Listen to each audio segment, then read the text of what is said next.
Hello guys and welcome back to this channel. My name is Abiola David and I'm a Microsoft Excel and Fabric MVP. Few days ago, Microsoft released a sleek and simplified data ingestion that supports across tenant data movements using the copy job experience. Using the copy job item, data engineers can perform across tenant data movements between Fabric and other clouds such as Azure. In addition, the native delivery options such as full load, incremental copy, and change data capture, that is the CDC, for copy job items are fully supported. In this video, I will show you how to perform cross-tenant data integration by copying data from the Azure Data Lake storage container in a different tenant and write to Fabric Warehouse in another tenant. We're going to achieve this using the incremental data load functionality. If you're new to this channel or not yet a subscriber, please go ahead and hit the subscribe button and toggle on the bell icon to be informed of new videos. Enough of talking, let's get started. To get started, I'm going to show you the two tenants I'm going to use for this demonstration. So let's jump over to my browsers. In this browser, I've got this new Microsoft MVP tenant, which is Cornerstone Solutions 1.onmicrosoft.com, and I've logged on to the Azure portal. I'm going to come to this browser and I've got this old tenant, which is exceljet 111.onmicrosoft.com. So I'm going to use this old tenant to create the workspace, the copy job, and of course the warehouse where we're going to be landing our data. So I'm going to maintain this as it is for now, and let's come back to the Edge browser. So the first thing we want to do is to provision an Azure Data Lake storage gen 2, and I'm going to create a container, and of course I'm going to load some sample sales files into the container directory. So to do that, I'm going to come to this menu and set for the storage, and I'm going to see the option to create a new storage account. So click on this create, and this is going to take me to the create a storage account tab. So under the basics, I'm going to maintain this Visual Studio Enterprise subscription, and of course I'm going to maintain this resource group Cornerstone RJ resource group. So under the instance details, I'm going to provide the storage account name. I'm going to call this one Abiola David 12345, and this is available for me to use, and I'm going to maintain this UK South region. Now, because we want to create an hierarchical namespace storage account, I'm going to come to the advanced tab and I'm going to scroll down to the bottom so we can see we've got this enable hierarchical namespace, which is going to give us the data lake storage gen 2 endpoints. So I'm going to toggle on this box and I'm going to click on the review plus create. This is going to be validated, and upon this successful validation, I'm going to click on create, and this is going to be deployed and submitted for deployment, and I'm going to wait for some couple of moments. All right, your deployment is complete. I'm going to click on go to resource, and we can see Abiola David 12345 storage account is now created. Under the overview, we can see some essential details such as the resource group name, location, primary and secondary location, subscription ID, and so on and so forth. And under the properties tab, we've got this hierarchical namespace enabled. So this simply means we are not working with just an ordinary Azure Blob storage account. Once that's sorted, we want to go ahead and create our container and our directory into the container. So under the data storage, I'm going to click on containers, and I'm going to see the option to create a new container. Let's call this one sales container, and I'm going to click on create at the bottom, and I'm going to create a directory inside the container. So I'm going to click on add directory. I'm going to call this one sales underscore dir, and I'm going to click on save. So this is now created, and then I'm going to use the upload functionality to bring in some sales files. In this case, I've got sales 2015, 16, and 17.csv. So I'm going to use the upload functionality, and then they are now uploaded nice and easy. Let's preview the content of the sales 2015.csv. I'm going to click on edit, and at the bottom, I'm going to click on preview so we can see this in a tabular structure. So we've got 5 columns: order date, region, subcategory, product, and sales. Nice and easy. Once this is sorted, we want to go ahead and register an app in the Microsoft Entra ID to securely access the data in this our Azure Data Lake storage in the copy job of the tenant that is the exceljet 111.onmicrosoft.com. So I'm going to come back in here.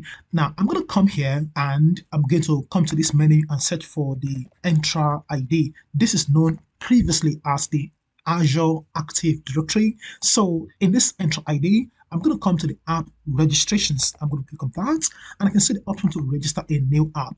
I'm going to call this one my Fabric app. You can use whatever name you like. It's a choice. So once this is sorted, I'm going to maintain all of this default settings and I'm going to click on register app. So this is now registered and nice and easy.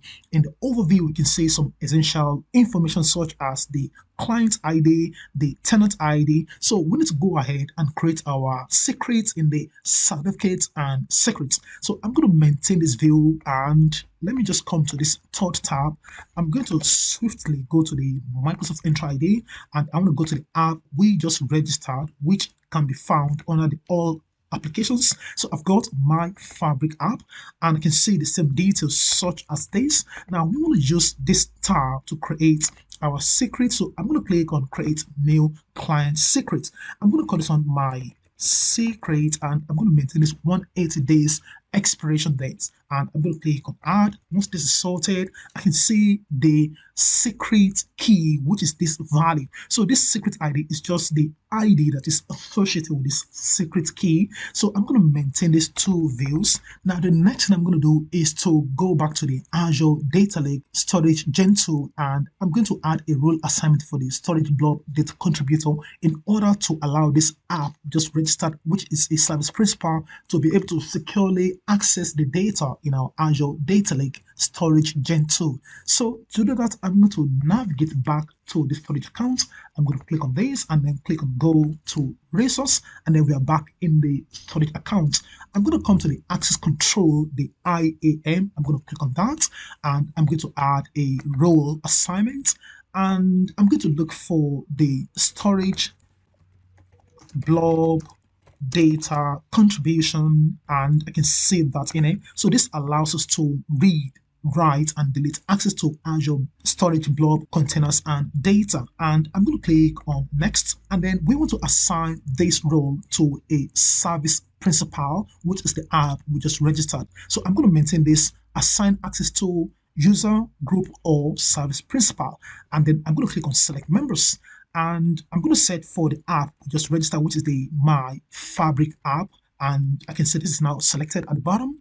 I'm going to click on select and this is now populated. We can see the associated ID. And of course, this is an app.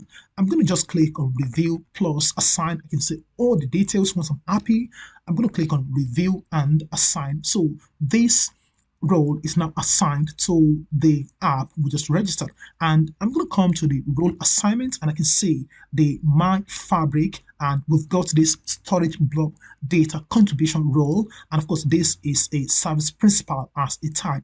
Nice and easy. So this simply means that our app can communicate and access the data securely in our Azure Data Lake Storage Gen 2. Absolutely cool. Now I'm done on this side of the Cornerstone Solutions 1.onmicrosoft.com for now. Let's come back to the old tenant in this browser and I'm going to quickly provision a new workspace. Let me call this one demo copy job and I'm going to click on apply at the bottom. So this is going to provision the workspace in about a few seconds and then we want to provision the copy job item. So I'm going to search for that and let me call this one data integration and once that's sorted I'm going to click on create and this is going to be created and then we can go ahead and select our data source. We can fetch all the endpoints in order to be able to authenticate and access our data in the other tenants. So we're going to see this copy job view and then the first thing we need to do is to choose our data source. So we have to select one of the connectors from this bunch of connectors. So we want to deal with Azure Data Lake Storage Gen 2. So I'm going to click on this and then in the connection settings we need the URL, which is the Data Lake primary endpoint that must contain dfs.core.windows.net. To get this, I'm going to come back to the other tenant and in the storage account, I'm going to search for the endpoints and I can see that in it. I'm going to scroll down to the bottom and I can see the primary endpoints, that is the data lake storage. So I'm going to copy this into the clipboard and then come back to the other browser, and I'm going to Ctrl V to paste. And once that's pasted, I can give this a name. Let me call this one my copy job connection, and we can forget about this data gateway because we are not dealing with on-premise data integration. We are dealing with cloud, from one cloud to another cloud platform. So we're going to move to the authentication kind, which is the most important. So in this case, we have a bunch of options like the account key, organization account, shared access signature, SaaS, the workspace identity, and the most important one for this demonstration is the service principal. I'm going to click on that, and then we need to get the tenant ID, service principal, client ID, service principal key. So for the tenant ID, I'm going to swipe to the other tenant. I can go to this tab that is maintained. I'm going to copy this to the clipboard and come back in here, and I'm going to Ctrl V to paste. And then for the client ID, I'm going to come back in here and I can copy this application client ID, come back to the other tenant, Ctrl V, and then for the service principal key, I'm going to come to this tab, and this is the valid, that is the secret key. I'm going to copy that, and I'm going to Ctrl V to paste, and we can forget about this privacy level for now. I'm going to click on next, and as soon as we're able to move to this choose data without any error, that tells us without any ambiguity that we have fully authenticated to access the data in the other tenant. So I'm just going to wait for a couple of moments, and then we should see the option to select preview and choose our data. And there we go. We can see the sales container. Now, we don't just want to point to a file path. We want to use the wildcard path because we have more than one file in the sales container, and then we're going to use the wildcard file path. And I'm going to select this, and as soon as I select this, I'm going to say this option file settings. We have the wildcard path, and then we can see the name of the container, and then we need to provide the name of the folder path. Now, to get this, I'm going to quickly come back in here, and let me come here and get rid of this, go to the container, and then the name of the container is the sales container, and then we've got the sales dir. So the dir is what I'm going to type in here, sales underscore dir, and I want to make sure it corresponds, otherwise there's going to be an error. And then for the file name, now because our files are named sales 2015, 16, and so on and so forth, I'm just going to come here and type in sales 201, and then I'm going to use the question mark .csv because our extension is .csv. So this simply means all the files that contain sales 2015, 16, and so on and so forth will be picked up automatically. So this is how we can specify the wildcard in the file name. Once this is sorted, we can see the file format as a delimited text. We can see this is a column delimiter, and then we have the row delimiter, and then the first row contains headers, which is actually true, and then we can see the preview of the topmost file in that sales directory of the sales container. So once this is sorted, I'm going to click on next, and then we can choose our destination. So we can land the data in our lakehouse, warehouse, and SQL database, which is currently in preview. So these are new fabric item, and we can also choose new destinations like the SQL Server database, Dataverse, Azure SQL database, Oracle database, and so on. But in our case, I'm going to choose the warehouse, and let's call this one sales underscore WH, and I'm going to click on create and connect. So this is going to create the sales warehouse, and it's going to automatically connect. So let's just wait for that to complete. Amazing. So we are now in the choose copy job mode. So this simply means we can use either the full copy, which copy all the data just at once, and then we can also use the incremental copy. So this is really useful if we're going to be having sales 20, 17, 18, and so on and so forth. So in this case, I'm going to use the incremental copy, which performs an initial copying of all the data, and we're going to be copying the subsequent data that has been loaded, like 20, 17, 18, and so on and so forth. So I'm going to use this and click on next, and then we can specify the table mapping. So in this case, I'm going to get rid of this and use the DBO schema because it's going to be the destination schema, and let's call this one dot sales underscore TBL table name. So we can see the source, and then we have the destination. Now, one thing that I found quite challenging is when I click on this edit column mapping and I try to change this sales column to, for example, int data type. Despite the fact that I'm going to change that, this is going to return an error. So I'm just going to leave all these data types as varchar, which is the default, corresponding to the string in the source. So this simply means we have to find a way like DBT or whatever to perform the data transformation in the warehouse. So for now, I'm just going to maintain all of the settings, and once I'm happy, I'm going to click on the next, and then we can see the review plus save. So we can see the summary, the name of our connection, the data source, Azure Data Lake Storage Gen 2. We can see the connection name, and then we can see the destination, which is the sales warehouse. We can see the connection name and the table name, and of course we can see the copy mode, which is the incremental copy. So we can choose to start this transfer immediately. So I'm going to leave this, and then we can schedule this to run at a specific interval. So I'm going to just run this every 3 minutes. We can do this hourly if you choose, but just for them to demonstrate, we're going to use 3 minutes. So the start date and time are fine, and the end date and time are fine. So I'm going to maintain this time zone and click on save plus run, and this is going to start saving all my changes, and this is going to start executing the pipeline in few minutes. So we can see the source and the destination. We can see the incremental copy, and then we can see the copy every 3 minutes. So this simply means this copy job will run every 3 minutes, and under the result tab, we've got the in progress of the status, and then we can see the source and destination. So the status is queued for now. And I'm just going to pause this video and let's see whether this is going to give us a succeeded or a failed data integration. Amazing, this succeeded. So we've got 60 rows read and written into the destination. Absolutely cool. I'm going to click on this just to see the details, including the true post and some other details in this pane. So we can say copy job details. So we've got 3 files, and then we've got 60 rows, that is 20 records in each of the 3 files. So that's going to give us 60. And this took 135 bytes as throughput. I'm going to close this for now, and then we can go to the warehouse that the data has now been loaded into. So I'm going to just click on this to refresh, and I'm going to expand this DBO schema. I'm going to expand the table, and I'm going to click on the sales underscore TBL, and there we go. We have 60 records. Absolutely fantastic. Now let's move to creating our Power BI report. In order to do that, I'm going to create a new semantic model. Click on this, and let's call this one sales semantic model.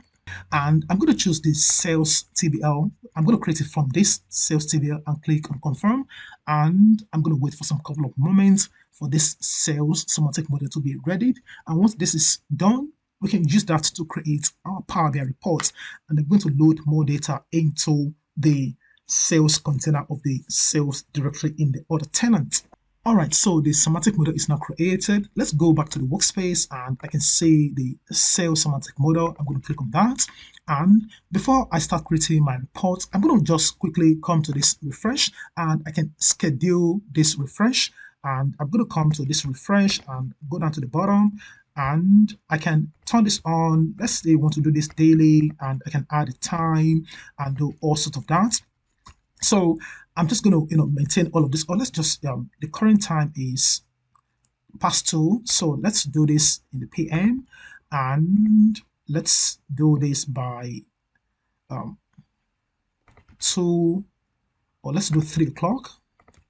All right, I'm just going to apply the changes. So this has been configured, but I'm going to quickly perform the triggering so that we don't have to wait for all of this. So I can come back in here, and let's create our report. I'm just going to use the auto create a report so that we don't have to waste too much of time on this.